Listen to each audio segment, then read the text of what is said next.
Here. Morrison's absent. Witt. Here. Approval of minutes from last month. Move to approve. Second. All in favor? Yeah, thank you. Aye. Curtis, right to you.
Okay.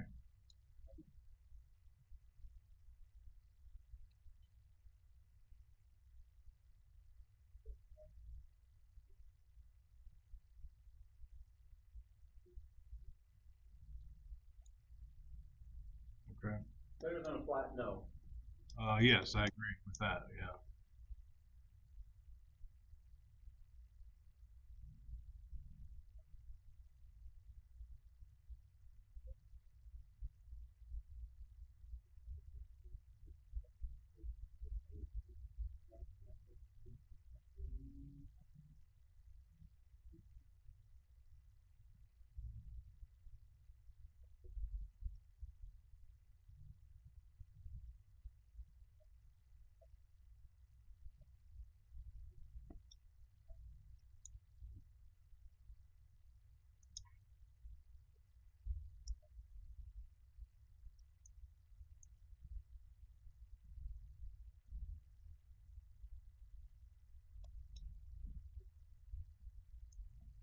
Okay.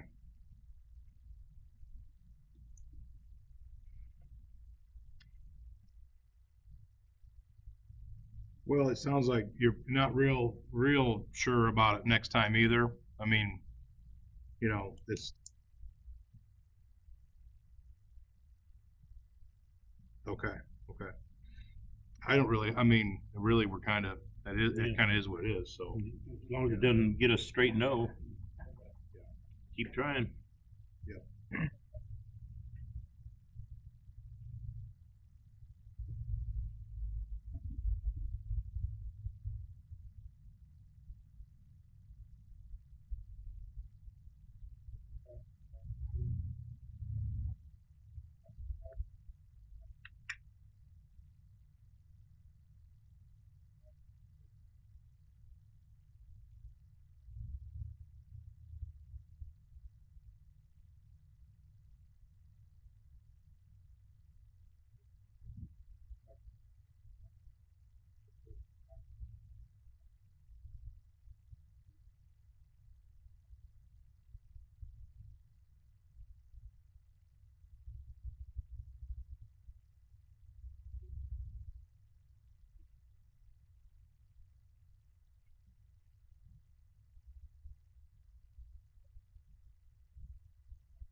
Okay.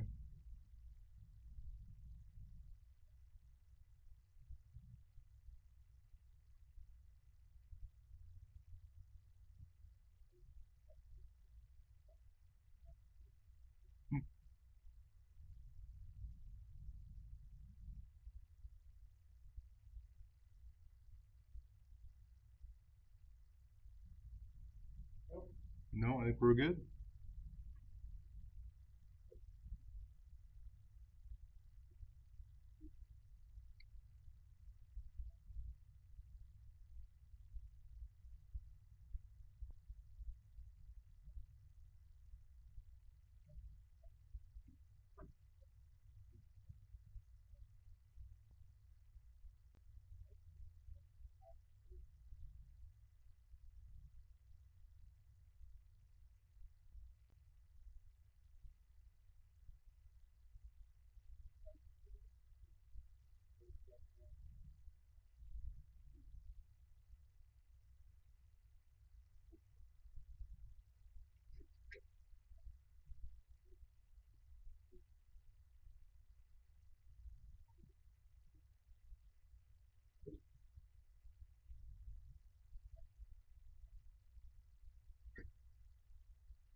Correct.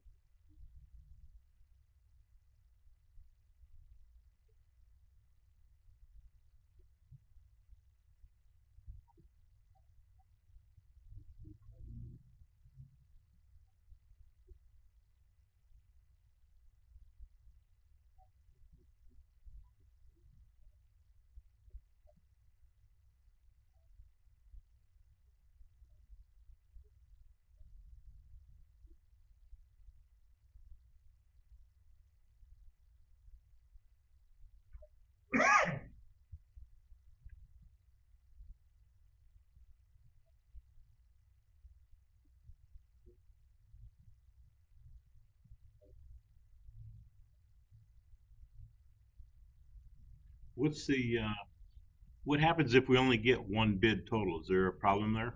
We've got two now and a third one coming, Oh, okay. so we're already past that. All right.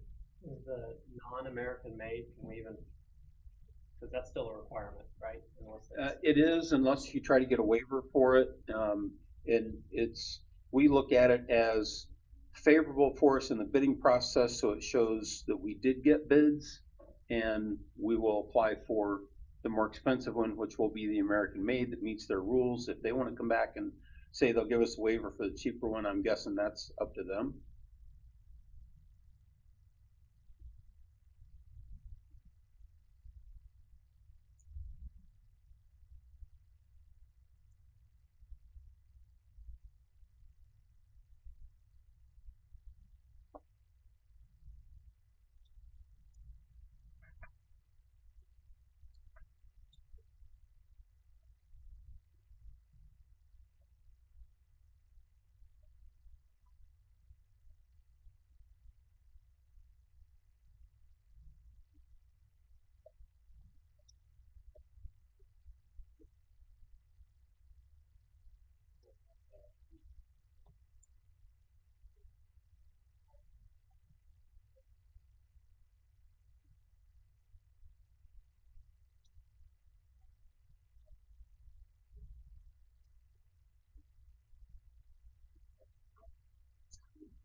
Okay. So at this time, would you like me to go ahead and open these? Okay. All right, I have,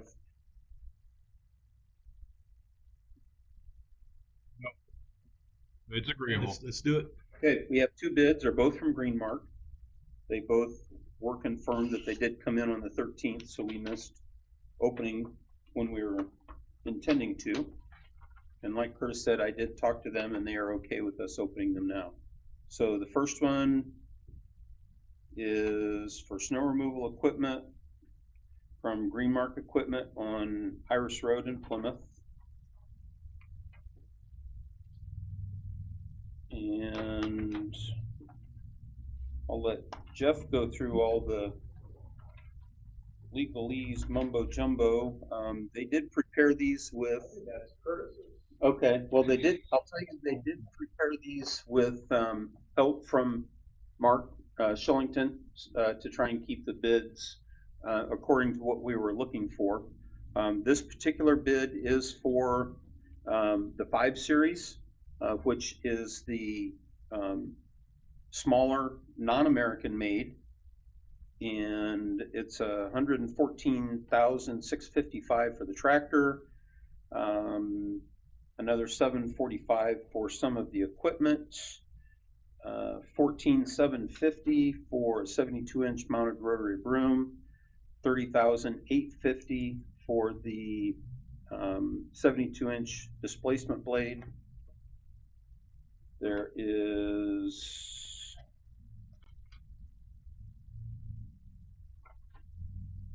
so the total is $161,000. And there are copies of his actual computer generated quotes. This shows, this also has the loader on it that was not in that 161,000. So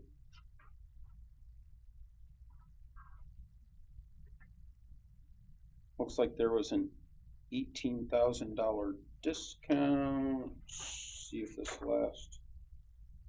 So the total with the loader is $171,850, and I will scan this in the morning and send it to Curtis so he has copies of it.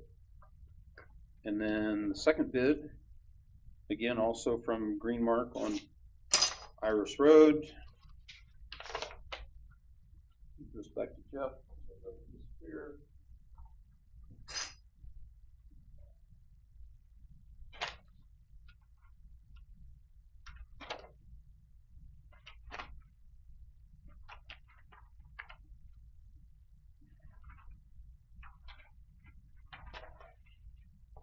And this one is for the 7 Series, which is a considerably larger tractor, but it is one that is made in Iowa, I believe.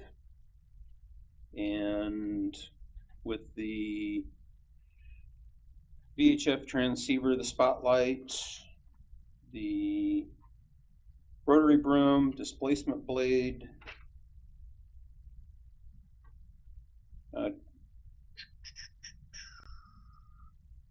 front loader,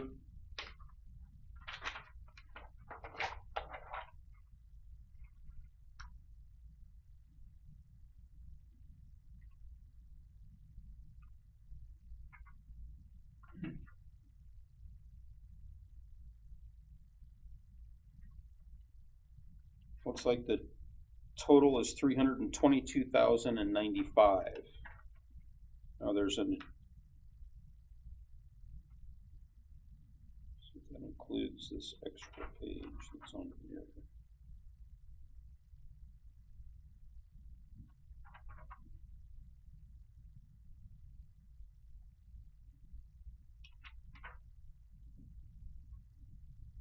Yeah, that is the total.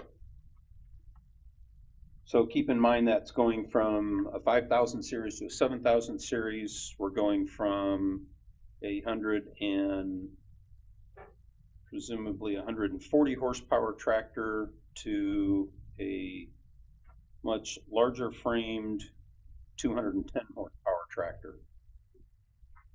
That's their smallest in the 7 Series. So a very large difference in those 2 tractors, and almost 3 times the price. But it's still within, I think it's still within the numbers that we had in the way of grant money available to us.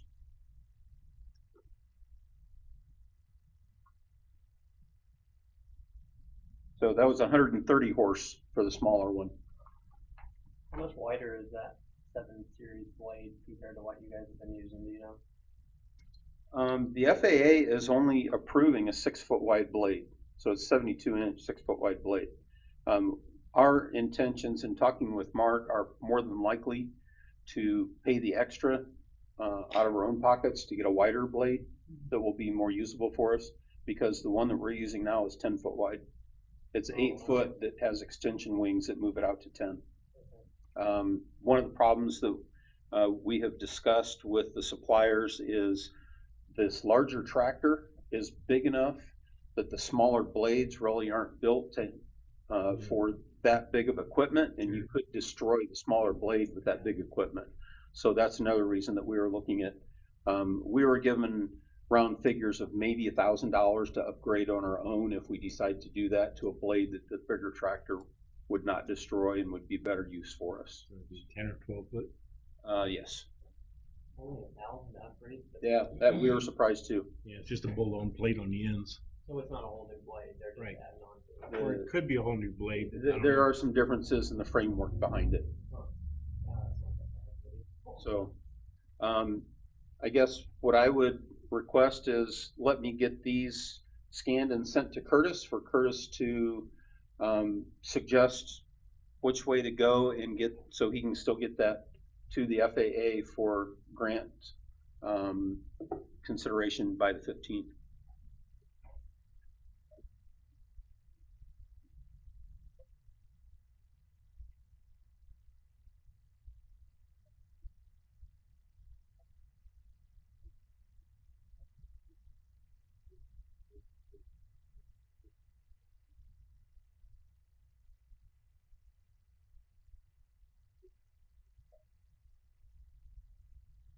Okay, I think maybe we should have a motion and Yeah. a. Oh, I'm, okay, okay. I move that we submit bid number 2 for the 7 series tractor at this point. All in favor? Aye.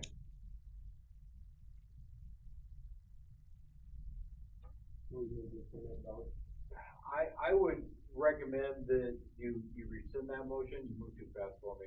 Okay. You want to take them under advisement. Okay. Make it clear that you're not awarding a bid Oh, at this yep. time. You're taking under advisement, sending them to the engineer to review. I'll revise my motion then to word it as take it under advisement instead of submission. Good. All in favor? Aye.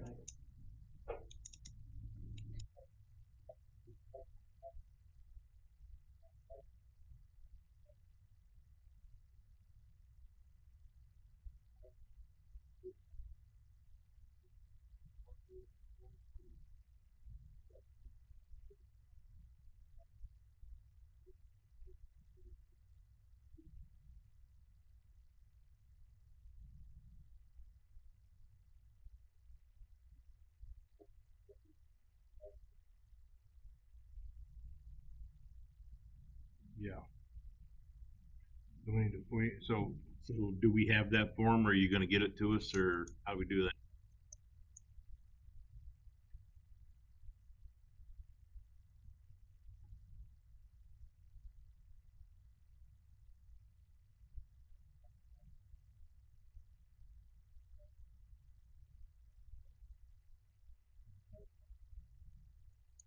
Okay, so moved. I like it.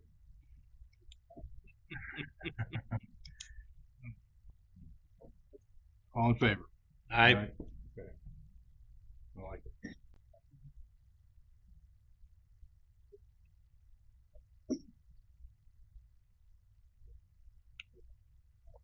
You do the authorization for bidding a third time?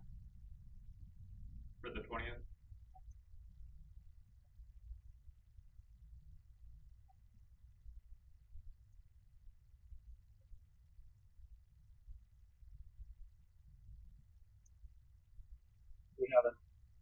We haven't, that's something that they're gonna need to make a motion to pass as well, that we have a bid opening on the 20th. And we did that, I was gonna ask this, we did that because we didn't think we originally received bids the first time, correct? Right. So had we caught that, we wouldn't even be opening this up again.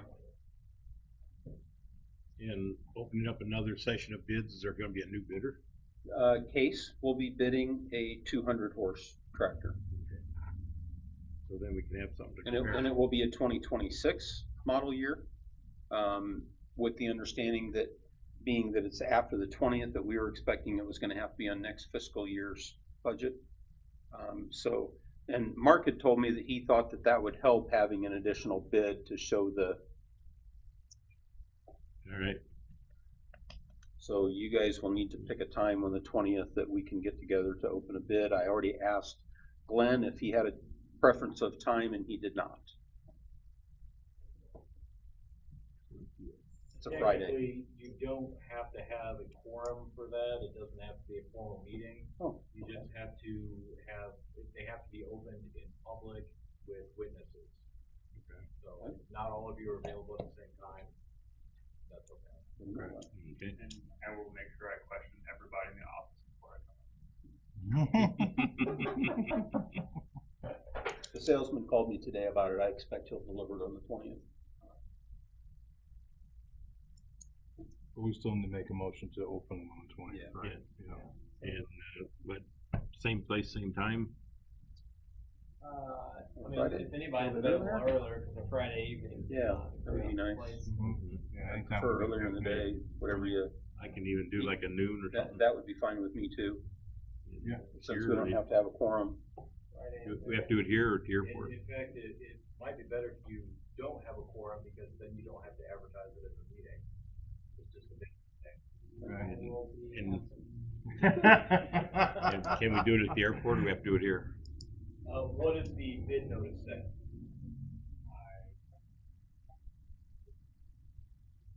He hasn't published it yet. Oh, it's not published yet, yeah, you can do it anywhere you want.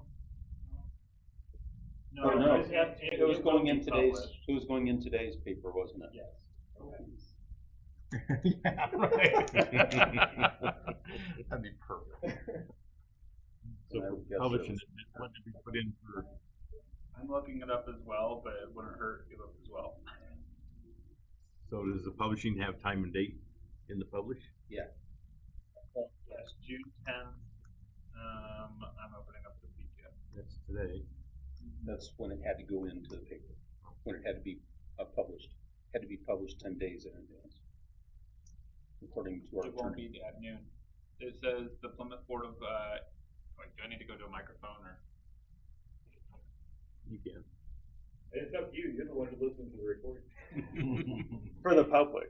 Okay, so the Plymouth Board of Aviation Commissioners, will receive sealed bids for the following project until 6:30 p.m. local time on 20th day of June 2025. At the council chambers of the city building, so not OP's, 124 North Michigan Street, Carroll Street entrance. Okay, so here at 6:30. So it'll be Friday night. And why does it have to be open Friday night as opposed to like the following? We wanted to get it in as quick as we could, and the 10th was the soonest that he could get it into the paper. Okay. And so that gives us, and we need 10 days, so that put it on the 20th. Okay. So not needing a quorum if Ken and I are the only ones that are here with Kyle, and so be it. Okay. I don't have a problem with that. So I move that we, convene on the 20th at 6:30 and open the bids. Well, you wanna convene at 6 o'clock, because if somebody wanted to hand deliver a bid, you have to be here at Oh. 6 o'clock for them. Okay, change the time to 6 o'clock on the 20th. All in favor? Aye.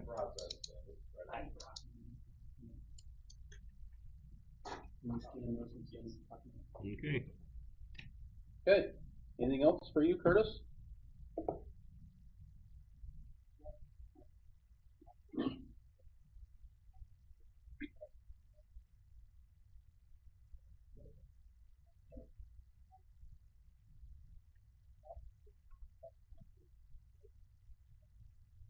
But that's 28, is that, that's AIP 28, is that correct? Correct. So if we,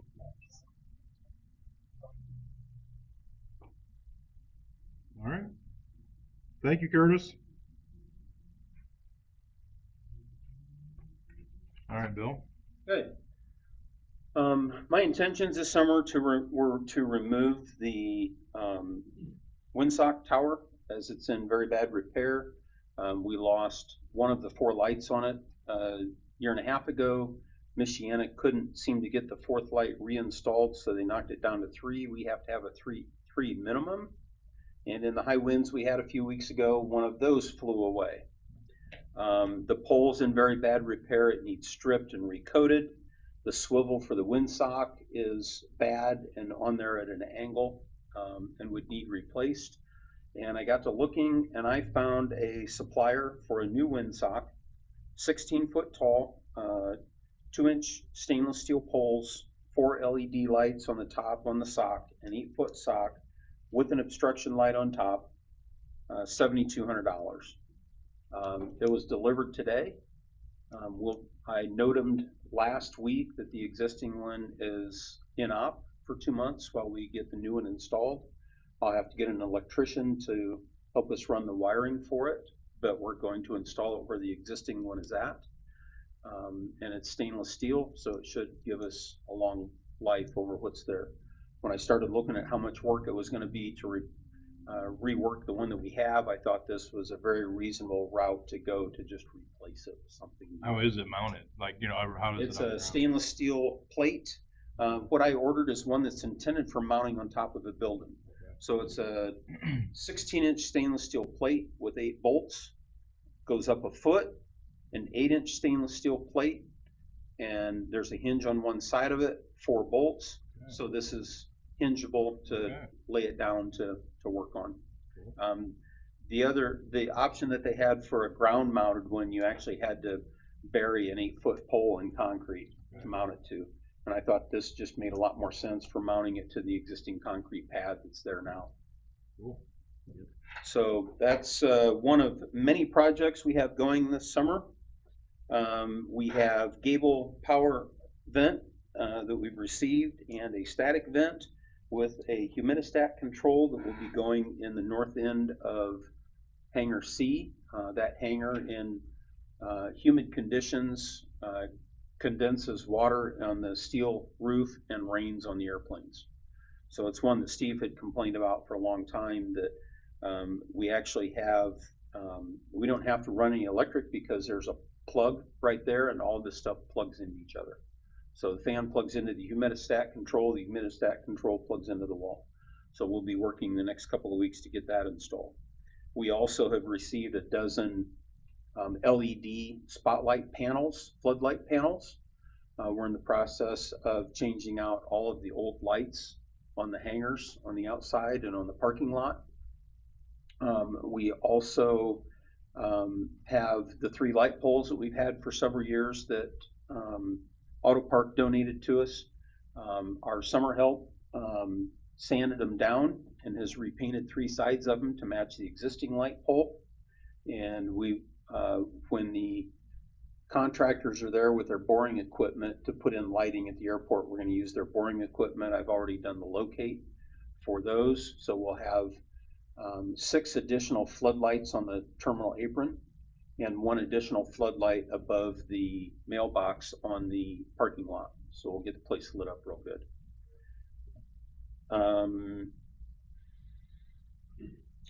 County sending out a contractor to spray the ditch. Rightly ditch is the one in front of the airport on Michigan Road, and then we're getting a lot of taller brush on the Sultan Wright ditch along the south side of the field. He's going to be spraying that as well. I also talked with the county surveyor about our project for next year to get started on surveying that culvert. He told me that there would not be any county money for it, but to please come to the county meeting when we're getting ready to do something with it, to at least let them know that we're going to be working on it. We had in question the welds on the hangar B header, and Strebig has promised that they are coming out to reinforce those welds sometime shortly. Grounds inspection report is attached. Cleveland Helicopter last month had 1 initial private check ride. It had 1 private add-on check ride, so they already had their fixed wing license, and 1 commercial check ride. And he has a lady there that's working right now that I think was going for her commercial check ride tomorrow for this month. And Alpha Flight has a check ride for a CFI scheduled this month that is one of our students from last year from the high school program. Gonna stay? Huh? Student gonna stay after they get their CFI? I think he's planning to, yes. So here's a high school kid that graduated a year ago that's already going for a CFI check ride, so it's pretty exciting to see. I have started working the end of this month, we're going to be having budgeting meetings for 2026 with the clerk, treasurer, and mayor. First, I want to go through a list of things that we're going to be doing yet this summer. I already mentioned the windsock, the gable end vents, the ramp lights. We are going to be moving our dumpster away from in front of the hangars. I watched the trash truck come in when a helicopter was sitting there. Gary did stand there to make sure he stayed away from it, but it's time to get that dumpster off of the corporate apron. When they dump it, we always end up finding screws and some miscellaneous FOD that doesn't need to be on that corporate apron when it's been dumped. And so we're going to move it over to where we keep the equipment. Let's see, we've got an upstairs bath vent that we've been working on getting replaced. I'm getting quotes from Michiana Contracting to have an exterior door added to the west side of the A hangar so tenants don't have to drive out onto the taxiway and the apron to get to their hangar, to their airplane. And we are going to be working on getting some stoops built over the north doors due to ice that comes off the roof in the wintertime, and we end up having to close those doors for a safety item for those doors. And I may have money left over to consider spray foaming the walls of the lift hangar. I give you this list to tell you that we have a lot of projects that we're planning to do yet this summer, and ask if you have anything that you would like to see done, please let me know. We're working on a new hangar door switch for Anthony's hangar, and when we finally come up with a solution for it, we're going to be looking at doing that to all of the hangars as an upgrade. And along with that, with working on budgeting for next year, I've started preparing a list of capital improvements that will be done with local funds. Some of the things that we're looking at are replacing the Kubota. It's 13 years old now, and it's not running as well as it should. We have had it worked on, and it just seems like it's down on power. Being 13 years old, it gets used a lot. I would like to consider budgeting to replace it with a John Deere Gator, which has a much higher weight capacity for carrying a load, as well as 3 times the weight capacity for towing aircraft. We're towing 20,000 pound aircraft with a Kubota that's designed to tow 1,500 pounds. So looking at replacing more of the aluminum fence around the terminal apron. And then most of the rest of what I have on here for the next 2 years is actually AIP, FAA AIP grant projects that we're working on.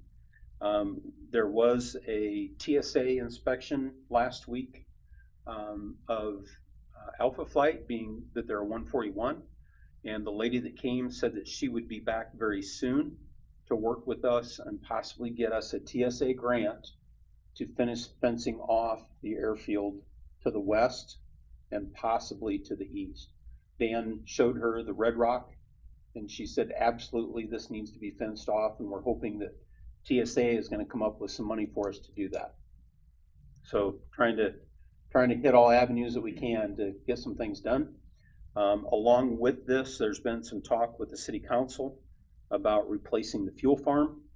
I got numbers from Wolpert yesterday and passed them along to the mayor this morning with a rough estimate of about 1.5 million to replace the fuel farm with an above ground farm. There's one going in Marion that we're going to be looking at this summer that would be comparable.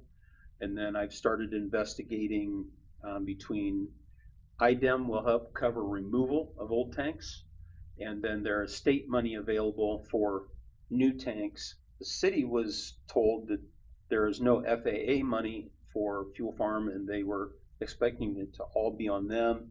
And I think they're going to be pleasantly surprised when we're able to come up and show them that we can maybe get at least 50% of it funded, maybe more, depending on the state's input. So that's something that I'm working on for the mayor and the city council. Where will those new tanks be located? That's something that is in question right now, and why I want to go see what they do in Marion. It's very convenient to have it where it's at right now. I just don't know how much room it's going to take up and if we would be able to keep it in that location. So that seems to be my biggest question as well. So that's some of the stuff that we're working on. Wanted to bring this up to see if there was any projects that you guys had in mind that you might like to see.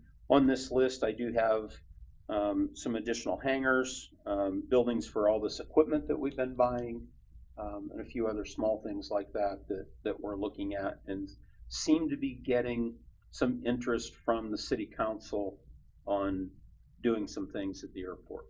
So we hope that continues.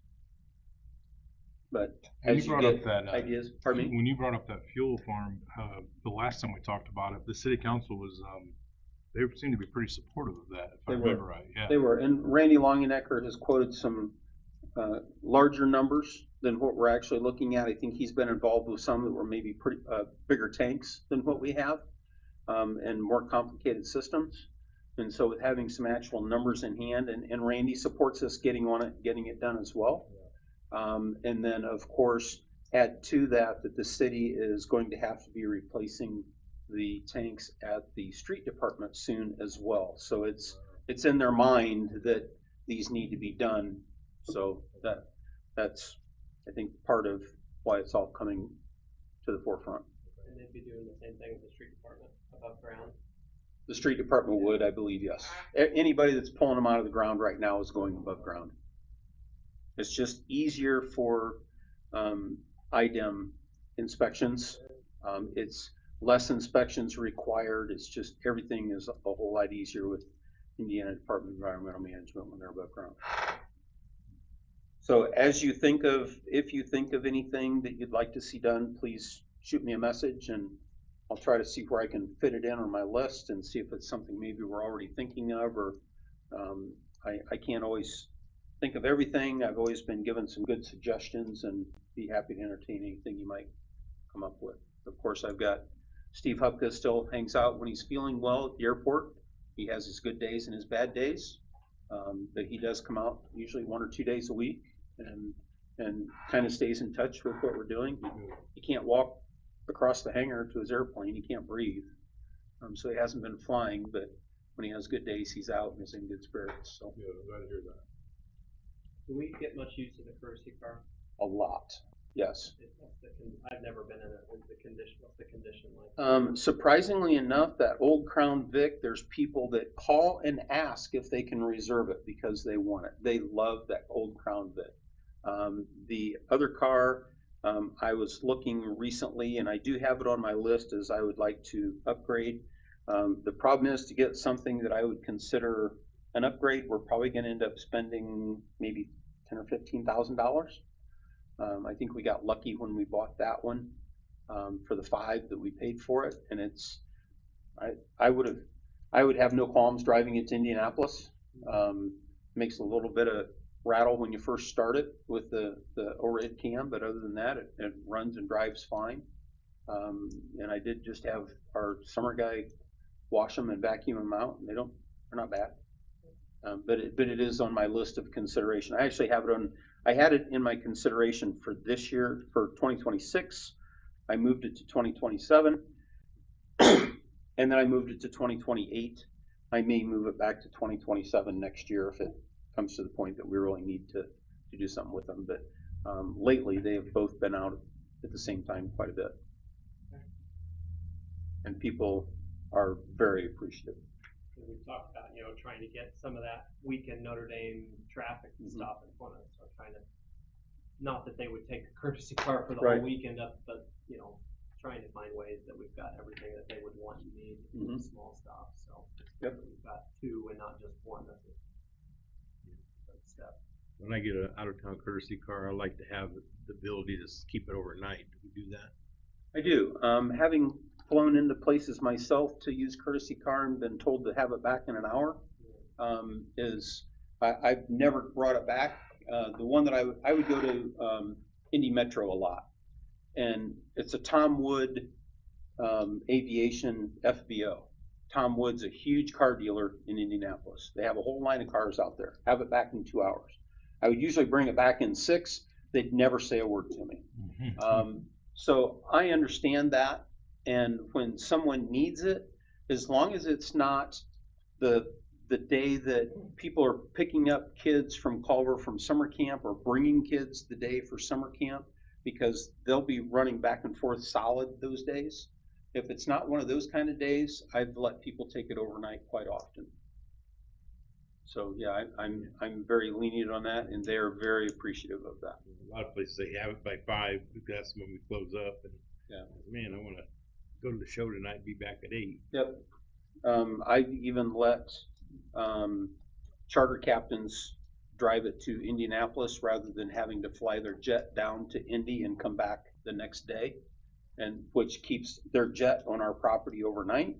And they appreciate that and buy more fuel because of it, and appreciate that they get to go home and sleep in their own bed instead of having to get a hotel up here.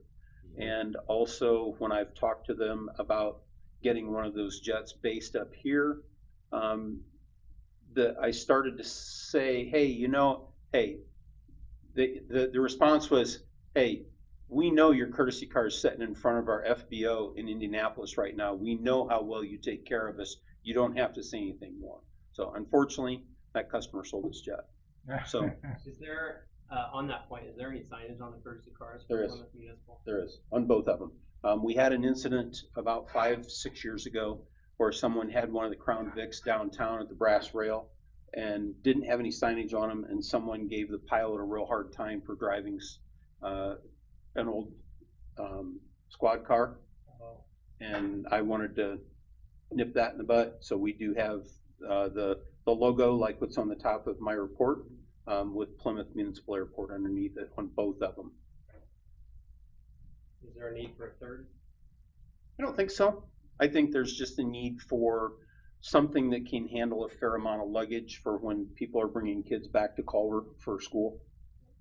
So I would move towards a medium-sized SUV the next time we get something.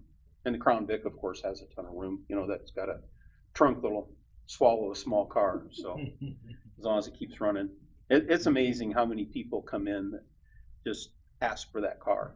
So. Why is this the car? Yeah. Well, that sounds like a pretty good list to me, though. Okay. Oh, I agree. All right.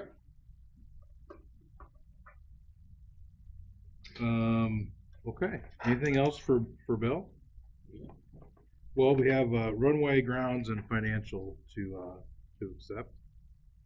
Move to approve. I second it. All in favor? Aye. Any other business of any kind from anybody? I move we adjourn. Second. All in favor? Aye. Thank you, Curtis. Thanks, Curtis. Bye.